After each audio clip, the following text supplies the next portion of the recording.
Hello everyone, welcome to Crown My Run. Can I finally go sub 17 at the Dashing Deer 5k in Battersea Park?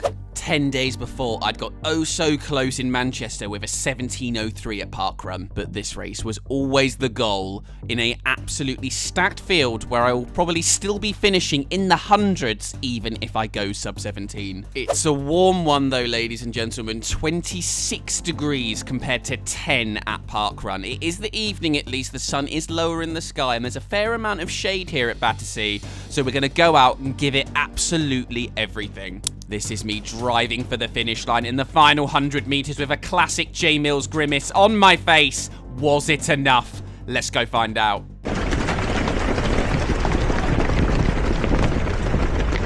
Out of the gates we go, and I am just trying to settle into not too much of a silly pace. Last year, I got dragged around far too quickly in the opening kilometre, doing a 3:19 and blowing up miserably. On this warm summer's evening, I cannot afford to do that. I am shooting to do it exactly a 3:25. I do not want to go any quicker than that, or I know there's pretty much zero hope of me making it to the end. Of course, there will always be an opening surge that's quite a bit quicker than your goal pace, but that's absolutely fine as long as you rein it in within 200 or 300 meters. We had a little cheeky trip into the twos, 2:55 per kilometer, very briefly, but now it's coming back down towards 3:15 per kilometer, and hopefully, yes, 3:20 per kilometer.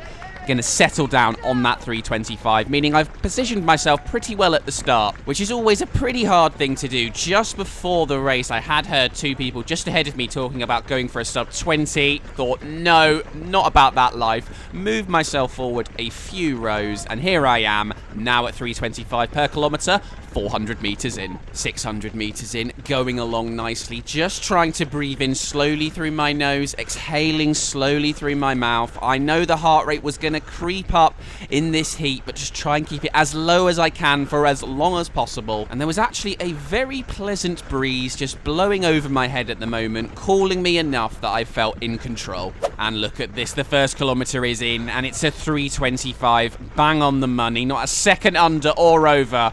I think that probably deserves a little bit of a like and a subscribe, as Best Athletics flies through there. Won't be going with you, sticking to my pace. Feeling honestly pretty unbelievable right now. The legs just feeling super light, floating along.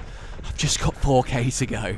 Skipping forward to just before a mile, 5 minutes into the run, I find myself in a lovely little group, and I'm just staring at the back of Yellow Equals Man, just trying to forget that this is a huge goal race for me, telling myself it's just a normal run.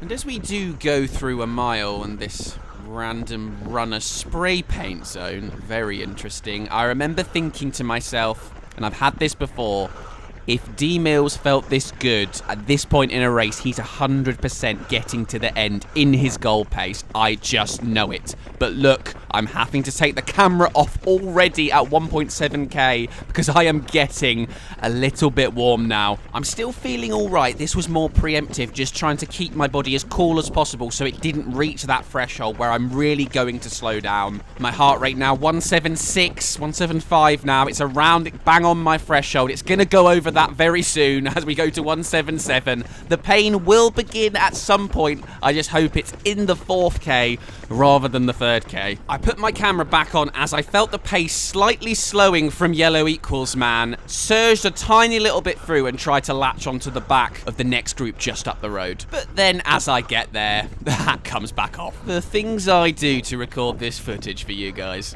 But through 2 kilometers we go, and we just dropped a second there to a 3:26.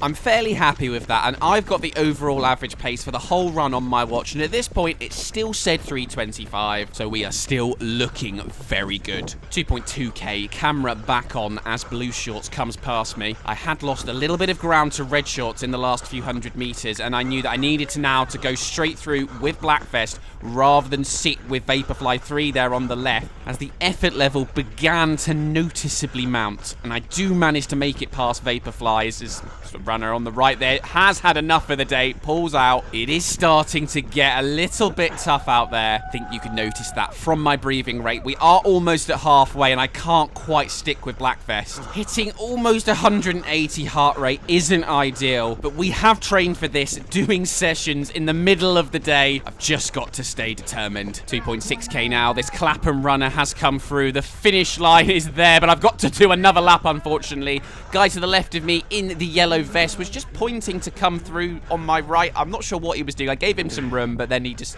stuck on the left and overtook both of us, and he's doing some more pointing as we now enter the back straight once more. And long gone are the days where the breeze down here had any cooling effect on me. It now felt like a hairdryer was on max settings, blowing all over my body. Things have got incredibly hard around a kilometre before I would like them to, but I just thought, stick with Clapham runner. Don't let Pointy Man get too far ahead of you, and maybe you've still got a chance, as the hat comes off once more and Brooks Shoes comes through. But as we look up again, that's not gone very well. Clapham runner has got way ahead of me. Can I at least stick with these next two?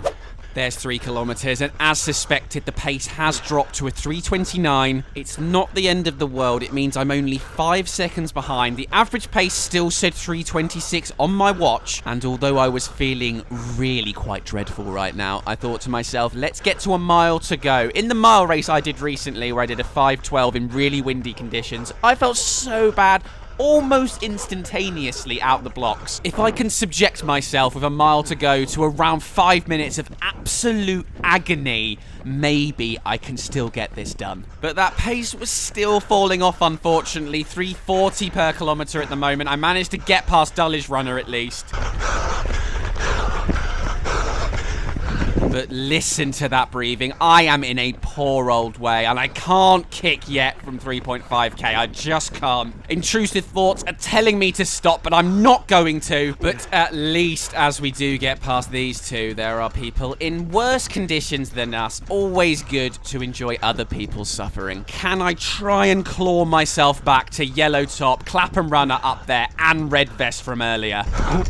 Some very interesting noises coming from my body now, but it does appear like we have picked it up a little bit in the second half of this 4th kilometre, compared to the first half at least. Almost at the end of this 4th k now. I am trying desperately to claw my way back up towards red vest, but yellow vest and Clapham runner do appear to have got a little bit further away, unfortunately. Oh, what is that shit, Jody? A 3:37, absolutely diabolical. But I was so hot, everyone. Oh, it's 720 degrees where I run. That's not hot. Come at me, Australians, I dare you. But with around 700 metres to go, I suddenly got a wave over me of hate from those people telling me it's not that hot. And I also really didn't want to slow down towards a 17:30 to only just beat my time last year that was a 17:38. I am so much fitter than that, so I started to kick a lot earlier than I usually do in an all-out 5k attempt.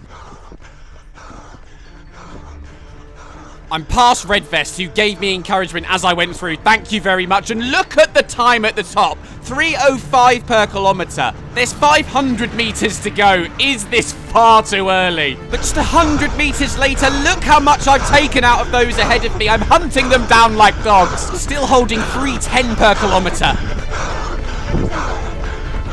Can I blow past this 4-man pack? The first one is mine, but Clapham runner has other ideas and surges up with me as we both move past yellow vest. Back down to 3:05 a kilometre. Heart rate 187. The passion meter is about to explode. But has Clapham runner himself gone a bit too early as I surge briefly to 2:55 per kilometre to get ahead of them? There is more fresh meat ahead. Mr. Wheezy is here, ladies and gentlemen, and I'm back into the twos. 250 per kilometre. This last kilometre could be absolutely unbelievable. 240 per kilometre. I think it needs to be like a 3:05 to go sub 17. I don't think that's going to happen, but we're going to get as close as we can. Yellow vest is next. 2:35 per kilometre. We sweep on through past him. There's another Clapham runner just ahead, and a Dennis the Menace lady. Can we get her? Dig as deep as you can. Got J Mills. Yes, you're going to get there. Pink Shorts is next. Go on, J Mills. 2:40 still. The finish line is there. 17:13. You probably noticed my watch was a little bit off as I got a 17:06 on my watch, but the official time was a 17:14. But without a 3:11 final kilometer, that was probably slightly slower as my watch was long, maybe a 3:13. Anyway, without that, I would have been a long way off. I just couldn't keep the pace in the middle of the race in that heat. But look at my finishing times. The final 800 meters, 3:05, 400s, 2:51, which is a 70-second final 400. The 200, 2:39 per kilometer is a 32-second final 200. This gives me a lot of belief that next time I'm going for that sub 17, hopefully if I'm closer to the goal pace at 4.5k, I can, even in the depths of hell, push to a level I wasn't sure I could before this. To put into perspective, if I managed that final kilometer in my 17:03 PB, I would have done a 16:50. Even just the final 200 meters, which was 32 versus 38, I would have gone sub 17. So thank you for watching, everyone. A frustrating day, but we'll be back again soon for that 16 glory. Crown will be back at the weekend with all three brothers at the Eastbourne 10K, where it's maybe going to be warmer than it was in this race, which is just really fantastic news, isn't it? But it does mean that D Mills is more likely going to be closer to my pace in a hot race. So for you guys, brilliant news. For me, 37:30 PB looks unlikely if it is going to be 26 to 28 degrees, but we shall see. We will see you then anyway. Goodbye for now.